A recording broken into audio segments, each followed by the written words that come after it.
Hi, welcome back to the channel.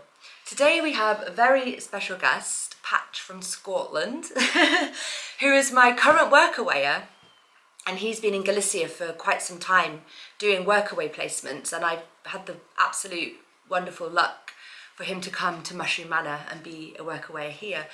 And just over the past few days, we have been having some really quite deep and wide-ranging discussions about the topics of chronic illness and healing and the carnivore diet, because Patch has got Crohn's disease. Maybe if you could talk to us a little bit about what Crohn's disease is and what it means to you, what it's meant for your life.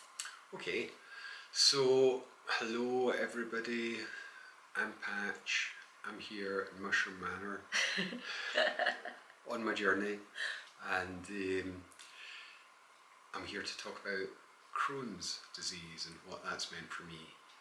So just to dive right in there, so I've got Crohn's disease, and I got diagnosed with Crohn's disease when I was like 35, which is like 30 years ago. So 30 years ago I was seriously ill with Crohn's disease, and I'd probably had it for years and years and years before then. However, it took up until that point for things to change, and I simply had to go into a hospital for surgery. And well, here's the story. So I'd had Crohn's, and it was diagnosed. It took a long time to diagnose it, and even when it was diagnosed, it wasn't even known if it really was Crohn's disease until there was, they did a bio whatever on the bit that they chopped out of me, and then were able to come back and confirm, yeah, that's Crohn's. So, what's Crohn's disease? Yeah. Crohn's disease is like overreaction of the immune system. So every person has an alimentary tract going from the lips to the tips of the anus, and it covers all the intestinal tract from the stomach downwards, onwards. So you get all this, in a very long intestinal tract, and then it meets the large intestine. And round about there is a classic place for Crohn's disease to do its damage, and that's what happened to me.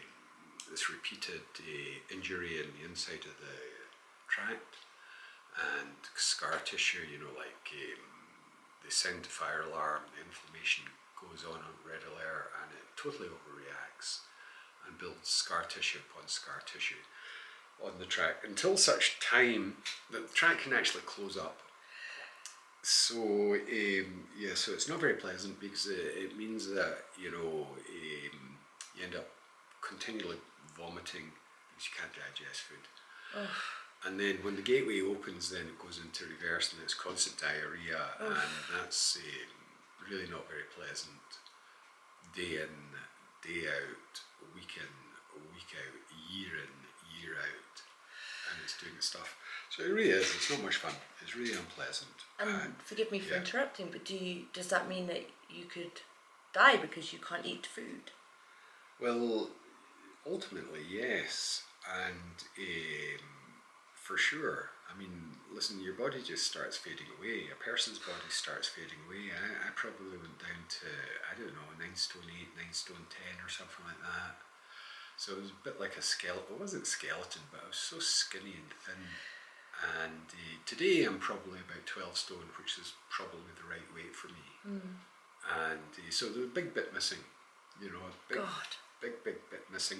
So yes, so coming back to, there we are. I mean, there's loads on the internet.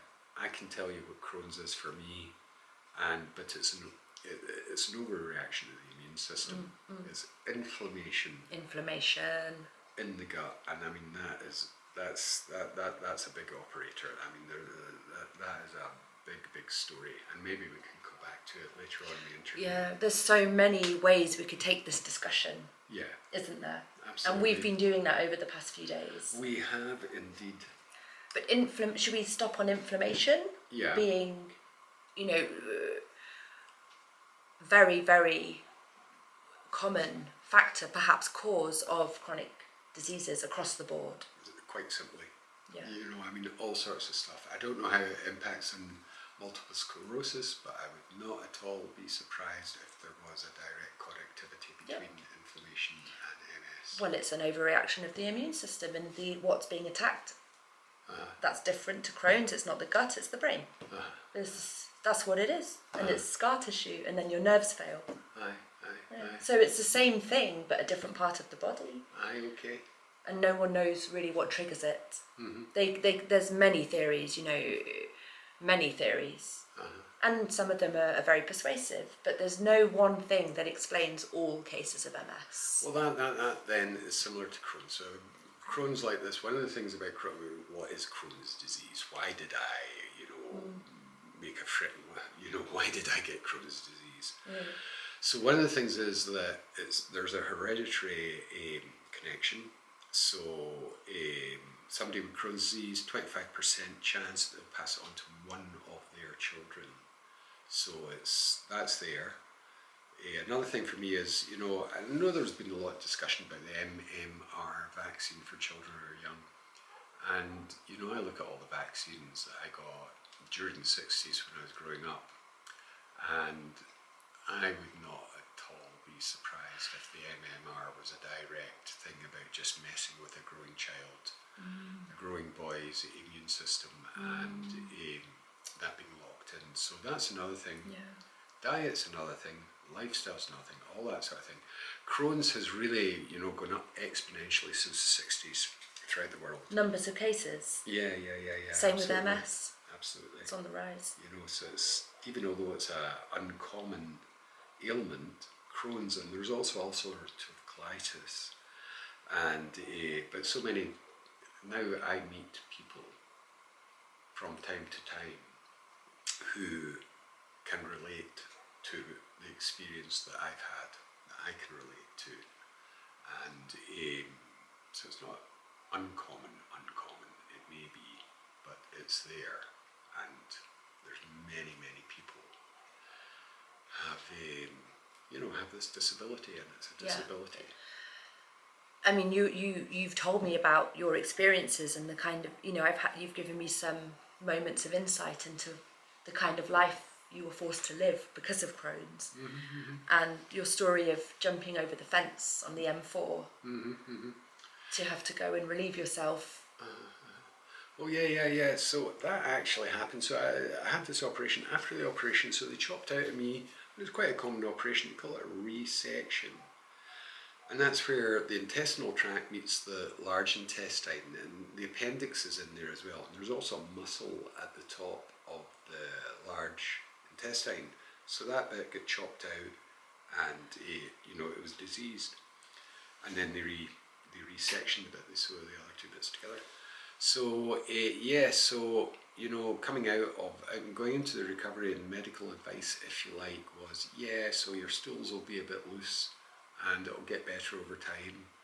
And that was like years and years and years and years for to be not in control of your bowel movements, but not to be disastered continually by them, which did happen. So that story there before that happened.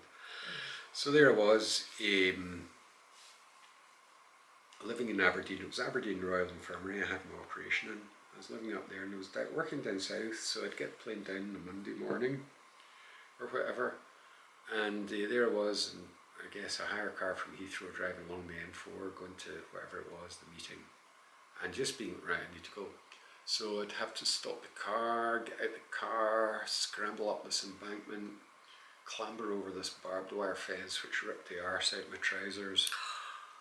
Desperate to relieving myself and slipping in cow manure and getting covered in just shite. And that's having to go to Marky's, get another jacket, and then go to the meeting or whatever it was, so that would be a daily kind of thing that could happen by needing to go. Simply by, I would know where all the toilets were, all over the place where I used to live. I'd know exactly where a toilet was. Wherever I went, I'd always toilet, so I'd need to know, absolutely. And it's not even that. I mean, so there we are. I was ill, went to hospital, got some surgery, fell. instantly better the moment I came out the anaesthetic, and was so much better, and then refused point blank to take any more pharmaceuticals. And then there was a meeting with Dr. Pradhan Dundee, who was Indian, and he had his garden still back in Kerala, an Indian, and he'd grow his own herbs and spices, grind them up, and use them specifically for Crohn's and ulcerative colitis. So if you like, Ayurvedic medicine. Okay, Ayurvedic. And that was my first, that worked. That worked. And in the sense that I could digest food. And in digesting food, what I was chronically missing was meat in my diet. Without any shadow of a doubt, I need to eat meat. Without it, it's just, like there was a big chunk that was missing. You were going to say? I was just responding internally with, I was going to say amazement, but it's not. I've come to understand that meat is absolutely essential for human nutrition and health. Absolutely. And how does that compare to sugar? Well, sugar is a strange one. And, sugar can be good for a person, sugar can be bad for a person. If I go hill walking and, I've been out for a few hours, I can really enjoy a can of Coke after that, and I think that's good for me.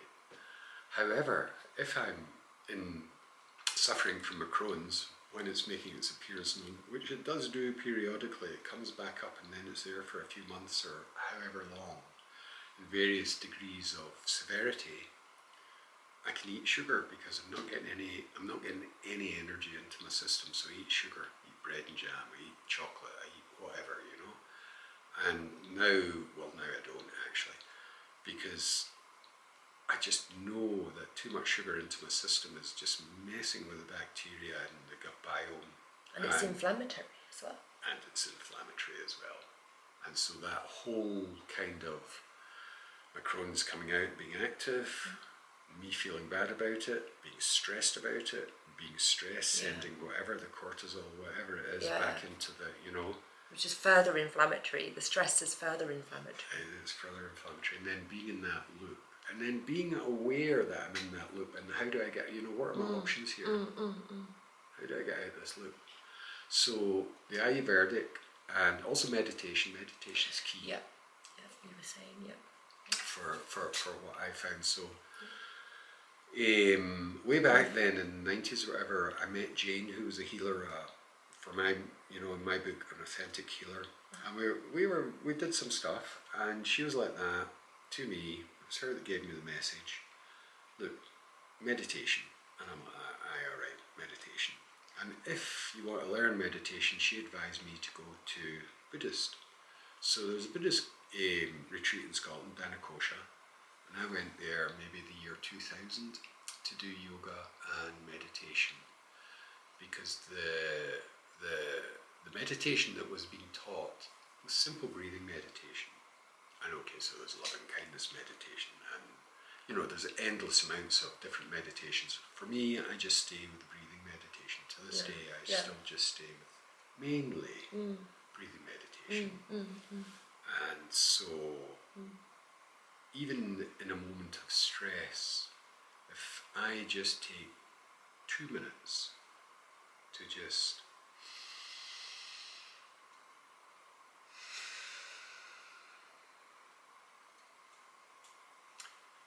I find that a very helpful place to just come back to.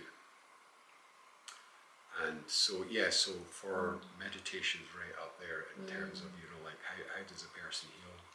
Meditation is a healing process. And this whole discussion that we've been having really over these past few days has really all been about healing. It's been all about healing. And I've made a distinction between recovery and healing. It was certainly in my case, I feel that the carnivore diet has directly enabled me to recover from my MS symptoms to a miraculous degree. But the healing journey is so much bigger than that. There's so much more to healing trauma.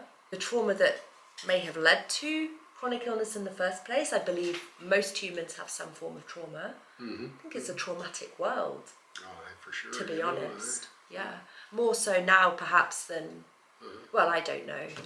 Perhaps it's just the human condition, but I believe trauma's being out of balance and the inflammation in the system, whether that's trauma from your environment or from your relationships or whatever it may be, and it causes the disease in the first place. But then the disease causes further trauma because a chronic illness can devastate your life. For sure, and it does. And it does. Repeatedly. Really, really repeatedly, yeah. I mean, it really messes with a person, you know. Yeah, isolation. Everything, you know. Every aspect of it. So the healing journey, therefore, is recovering from your symptoms is obviously the first step. You know, that's the key part. But then you're on your healing journey still. Absolutely. And there's so many aspects of that. And I feel like that's where meditation comes in, and that's where, well, it's all about reducing your symptoms and your inflammation, but what are you then left with, and how can you heal what you're left with? Sure. And what does healing look like for you, for Sure. example? Sure. What would you say? So, I mean, the way that Crohn's impacted my life, and I'm talking 30 years, is that every day, for years and years and years and years and years, it simply directed my life in response to just dealing with it, just dealing with having Crohn's. And so, I mean, I've done a whole load of different things, and my journey was one where I went away by myself. So I left everything behind and I went wandering, and you know, I've been totally alone for years and years and years, and almost like a camel going through the desert and occasionally coming across an oasis. Whatever, that's been my path. A Scottish camel. A Scottish camel. A rare breed. One hump or two, I'm not sure. So, so my mental illness has been a big part of this as well. And coming back from that, so as you were talking just a few moments ago, you know, everything that's happening upstairs, you know, how do you deal with it? How do you deal with your shame, your humiliation? You know, of being a diseased person. The indignity. The utter complete lack of understanding from other people who have been close to me. I have no idea what this world looks like. And also knowing as well, by the way, that while I've been alone, being perfectly full of knowledge that there are so many other people who are alone. And somehow or another in this mix, it's a coming together of people. Is what is, you know, is where I'm at. I need people. I need to be with a group of people. I absolutely need to be with a group of people in a healing environment. Yes. And this happens. Yes. And this is, it's not just that this is a possibility. I do this with men's mental health, and with, you know, I've done this with the men's group, and I'm going back to this men's group. And in the fullness of time, this will be a group of people, men and women, and whatever transsexual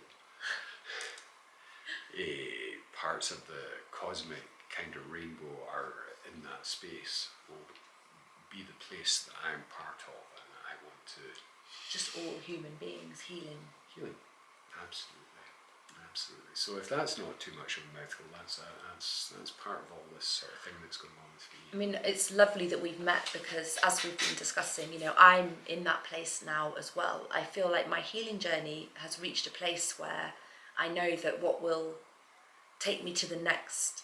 I don't feel fully healed. I feel like I have healed a large degree from my multiple sclerosis. But all those years of isolation and loneliness, I now need community. I very much need other people, and the right people, the people who will be part of the healing. The people who are Open and supportive. And empathetic. And there's no people I find more empathetic than those who have been through hell. Absolutely. Absolutely, because there's this whole thing about, you know, like going down into that dark place by yourself. Yeah. And, you know, somehow or another coming out of it. Yeah. And somehow or another being in the light. And knowing that without that experience, I wouldn't be here today with my life, with all these possibilities in front of it, with the learning of having had a disease, and the learning in how to heal myself. And so I'm absolutely grateful for being here. Yeah. That's wonderful. And I feel exactly the same. To be sitting here with you right now, I feel extremely grateful. And I feel that you're going to be part of the community here in Galicia. You're coming back to Galicia, I'm aren't you? coming back for sure. Yeah, and sticking around. I'm You gonna better hang stick about around. here. I'll be here for a while. Yeah, so I hope that our shared experiences, not shared, our common experiences, we can help to, because it's about then wanting to help others, isn't it? Totally. You know, like, I mean, all it comes back to healing for me, and for me to heal myself in my entirety, in this life, my entire being. If I can continue to be the full life that I'm coming into, I need to share. I need to share what I'm doing, and that is also part of my healing. Yes. I cannot go any further with my healing without there being other people. Yes. I need other people. Yeah. And you know, I need to share. To wrap up, you know, maybe we could just conclude that.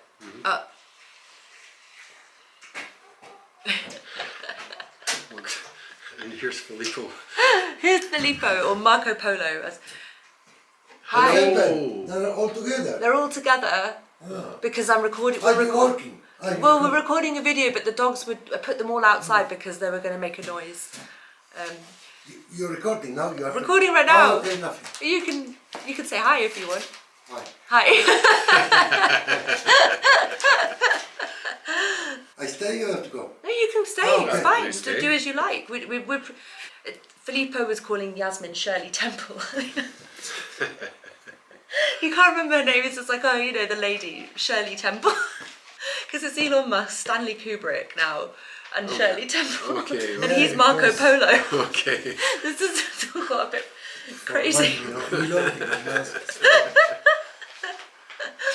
So anyway, so to wrap up, so because we really have been having, you know, this is a conversation that could go on for weeks. Okay. Isn't it? Oh, absolutely. It's in a way it's only its beginning. Yeah. And yet we've covered so much ground. Yeah. We've talked about so many things. Yeah. And what it shows is that to bring it down into a nutshell, about this, you know, what is Crohn's? How does it affect me? What were the options? Where was I stuck? How did I get out of that? What path did I go down? Okay.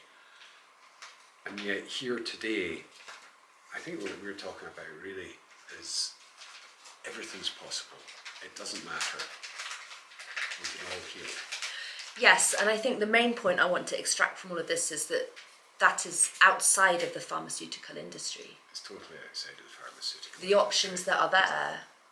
It's got nothing to do with the pharmaceutical Yeah. industry whatsoever. In fact, Quite the opposite. quite the opposite. And this is a common theme now across the board. So it's about spreading that awareness, because you do become a victim suddenly, don't you? Well, you know, I mean, if the medicine cabinet in the bathroom is just full of boxes of pills, you know, I mean, you really got to ask what's going on here, you know. And then pills to counteract the side effects of the first pills, and and then injections in my case, and just, it was horrible. Absolutely. Horrible. Absolutely. No life at all. And there's Ayurvedic medicine. There's meditation. There's God knows how many ancient healing crafts that all come back to, for me it's like being in line with my energy centers, knowing that at the end of the day, I'm an energy being. I need to eat food, I need to release energy, I need to excrete out the shite. And at the same time, that's the same with, the boundless energy from the life force of the sun or the universe or whatever is continually coming through me, and I'm in balance with my being.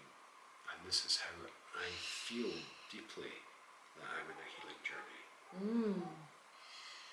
And meat is part of that. Meat. I eat meat. I eat meat, I eat fish, I need to eat meat, I need to eat fish. For me, call it what you want, the caveman's diet, whatever. That's a diet that works for me. I think that's a good point to wrap up on. Okay. And thank you so much for sharing part of your story, because there's so much more to your story and so much more to be said. Okay, and thank you, Rebecca, for being in your house. This is wonderful. Oh, thank you. And it is. Oh, yeah, that's so nice. Thank you. And the thing is, Patch is going to be a permanent fixture. He's moving to Galicia permanently. Sure. So I've no doubt you'll see Patch again. He's part of our community, our healing community. So if you guys have got anything to add to the discussion, that would be wonderful. This is, as always, an open discussion, and we'll be really fascinated to hear what you have to say about Crohn's disease, about healing in general. Take care and see you in the next video. Bye.